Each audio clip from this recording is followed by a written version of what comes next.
নমস্কাৰ মৰমৰ ছাত্ৰ ছাত্ৰীসকল এই ভিডিঅ'টোত ক্লাছ 6ৰ বিজ্ঞান বিষয়ৰ যেটো 9 নম্বৰ চেপ্টাৰ আছে দি লিভিং অৰ্গেনিজমছ এণ্ড देयर সাৰাউণ্ডিংছ জীৱ আৰু ইয়াৰ চৌপাশ এই চেপ্টাৰটোৰ এক্সাৰসাইজত দিয়া প্ৰশ্নসমূহৰ উত্তৰসমূহ এই ভিডিঅ'টোত আজি আমি আলোচনা কৰিম এক্সাৰসাইজত দিয়া প্ৰশ্নবোৰ এনেকুৱা ধৰণৰ আছে এনেকুৱা 1 নম্বৰ প্ৰশ্নটো হৈছে হোৱাট ইজ হেবিটেট মানে আৱাসস্থল বা বাসস্থান কি তাৰ পিছত 2 নম্বৰ প্ৰশ্নটো আছে how are cactus adapted to survive in a desert এই প্ৰশ্নসমূহৰ উত্তৰসমূহ আজিৰ এই ভিডিঅ'টোত আলোচনা কৰিম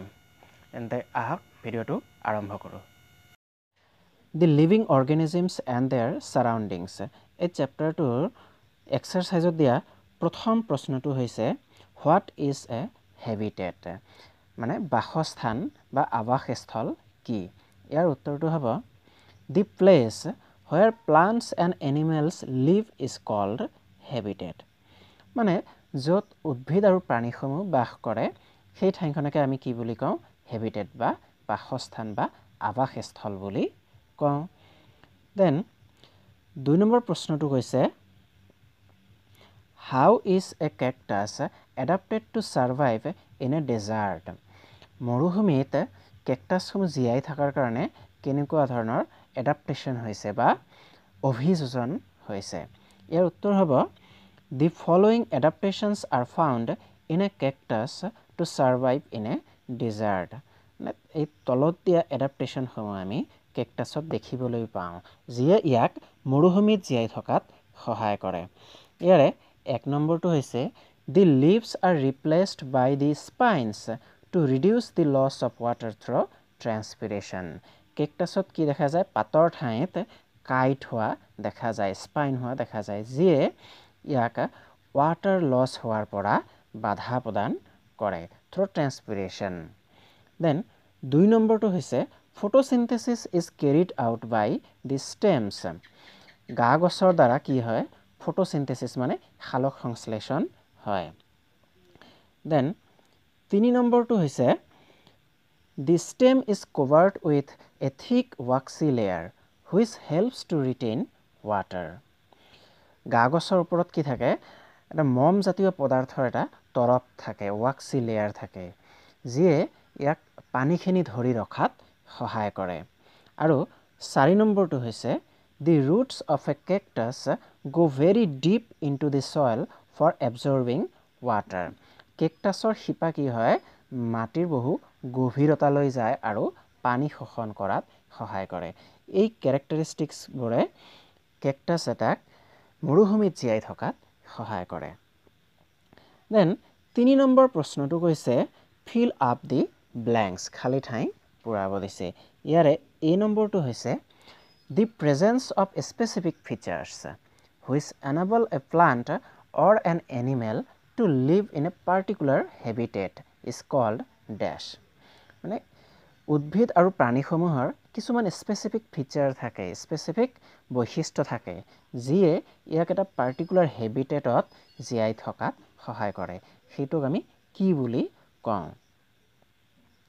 ইয়াৰ উত্তৰ হ'ব এডাপ্টেশ্যন অভিযোজন অসমীয়াত অভিযোজন বুলি কোৱা হয় দেন বি নম্বৰ কৈছে the habitats of the plants and animals that live on land are called dash habitat মানে জীৱৰ উদ্ভিদ আৰু প্ৰাণী ক'ত থাকে মাটিত বাস কৰে সিহঁতৰ হেবিটেটক বা বাসস্থানক আমি কি বুলি কওঁ সিহঁতক আমি কি বুলি কওঁ টেৰিষ্ট্ৰিয়াল হেবিটেট বুলি কওঁ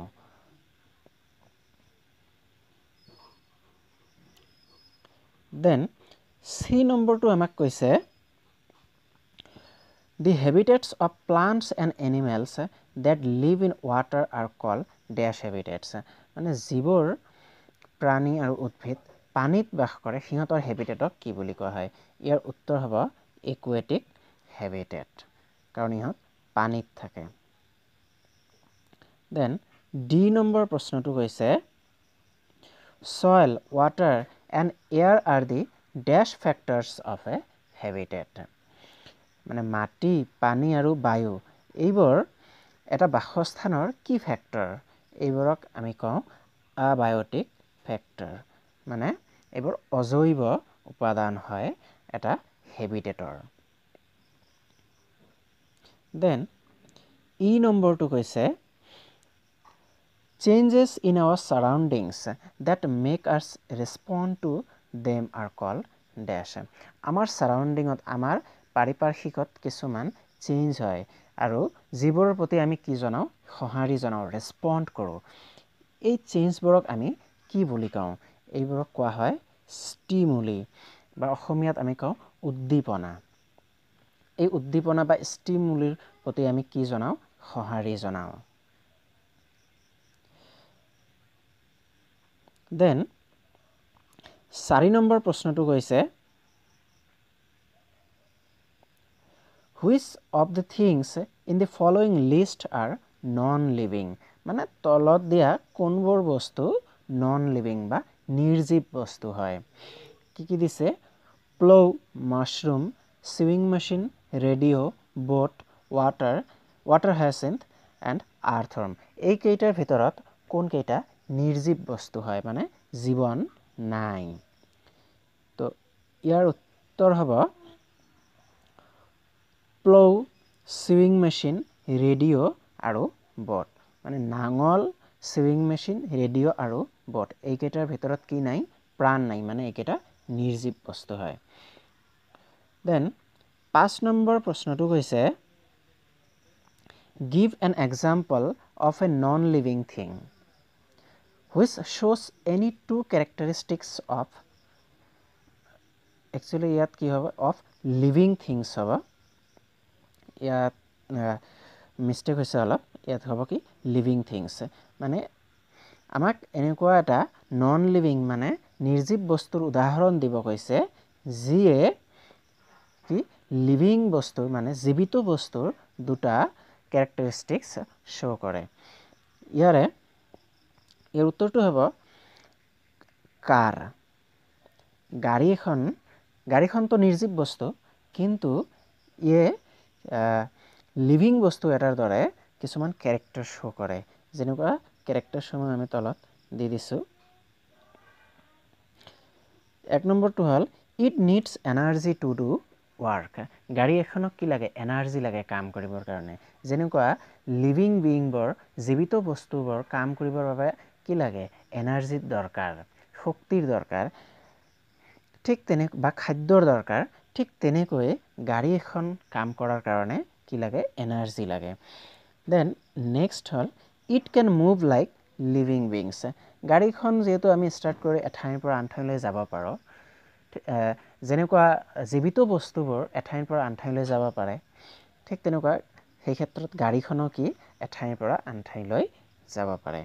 এইকেইটা হল ইয়াৰ ক্যাৰেক্টাৰিষ্টিক্স আমাক দুটা ক্যাৰেক্টাৰিষ্টিক্স দিব কৈছে সেইকাৰণে দুটা দিয়া হৈছে দেন 6 নম্বৰ প্ৰশ্নটো কৈছে which of the non-living things listed below were once part of a living thing মানে তলত দিয়া কোনবোৰ নন লিভিং বস্তু এটা সময়ত কি আছিল লিভিং থিংছৰ কি আছিল পাৰ্ট আছিল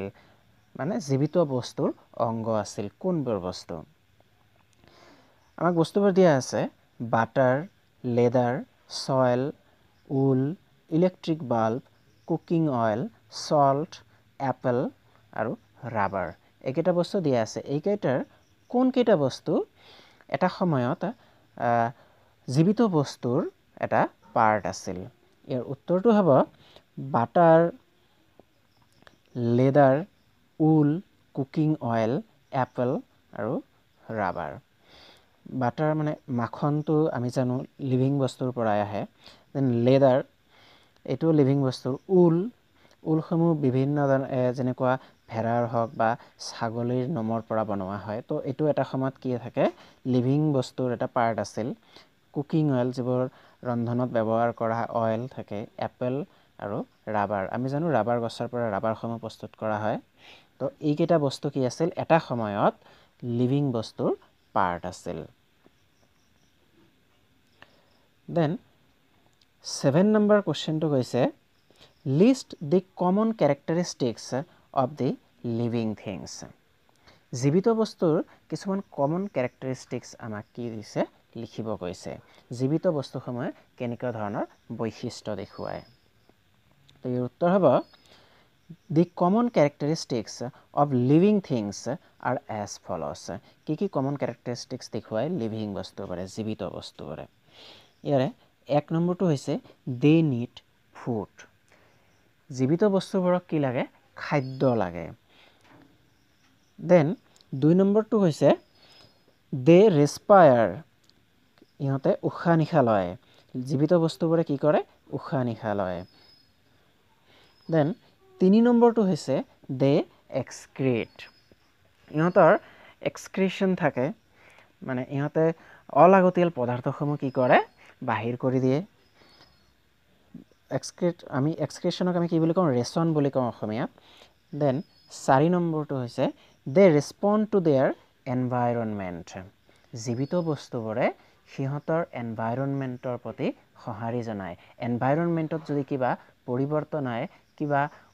উদ্দীপনা বা ষ্টিমুলাছ আহে তাৰ প্ৰতি জীৱিত বস্তুবোৰে কি কৰে সঁহাৰি জনায় ৰেছপণ্ড কৰে 5 নম্বৰ কেৰেক্টাৰিষ্টিক্সটো হ'ল ৰিপ্ৰডিউচ প্ৰজনন কৰে জীৱিত বস্তুবোৰে কি প্ৰজনন কৰি বংশ বিস্তাৰ কৰে আৰু 6 নম্বৰ কেৰেক্টাৰিষ্টিক্সটো হ'ল গ্ৰ' এণ্ড শ্ব' মুভমেণ্ট জীৱিত বস্তুবোৰ কি হয় আকাৰত ডাঙৰ হয় গ্ৰ' কৰে আৰু মুভমেণ্ট শ্ব' কৰে মানে চলন আছে ইহঁত এঠাইৰ পৰা আন ঠাইলৈ যাব পাৰে এইকেইটা হ'ল লিভিং অৰ্গেনিজমছৰ কিছু কমন বৈশিষ্ট্য দেন 8 নম্বৰ প্ৰশ্নটো হৈছে Explain why speed is important for survival in the grasslands for animals that live in there. কি কৈছে আমাক এক্সপ্লেইন কৰিব দিছে যে স্পীড কিয় প্ৰয়োজন যিবোৰ প্ৰাণী গ্ৰাছলেণ্ডত ঘাঁহনি পথাৰত থাকে সিহঁতৰ স্পীডটো কিয় প্ৰয়োজন আমাক হিণ্ট দিয়া আছে There are few trees or places for animals to hide in the grassland habitat. গ্ৰাছলেণ্ডত বহুত কম এনেকুৱা ঠাই থাকে বা গছ থাকে য'ত এই প্ৰাণীসমূহ কি নিজকে হাইড কৰিব পাৰে বা লুকাই থাকিব পাৰে ইয়াৰ উত্তৰটো হ'ব As there are few trees or places for animals to hide in grasslands যিহেতু কি গ্ৰাছলেণ্ডত বহুত কম ট্ৰী বা এনেকুৱা প্লেচ থাকে য'ত প্ৰাণীসমূহ নিজকে হাইড কৰিব পাৰে speed is important for survival of animals to avoid predation from their predators মানে সিহঁতৰ চিকাৰীৰ হাতৰ পৰা ৰক্ষা পাবৰ কাৰণে সিহঁতক কি তেতিয়া স্পীডটো লাগে যে যিমান স্পীডত দৌৰিব সিমানে চান্স থাকে প্ৰিডাটৰৰ হাতৰ পৰা বাচি থাকিবৰ for example a tiger eats deer to survive a deer has to run faster than the tiger আমি জানো বাঘে হৰিণাক খায়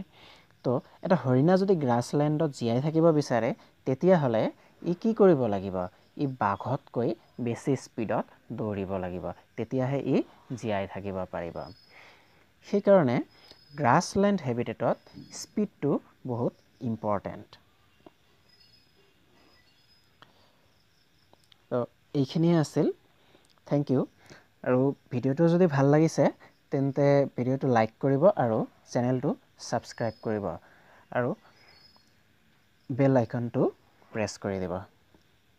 ধন্যবাদ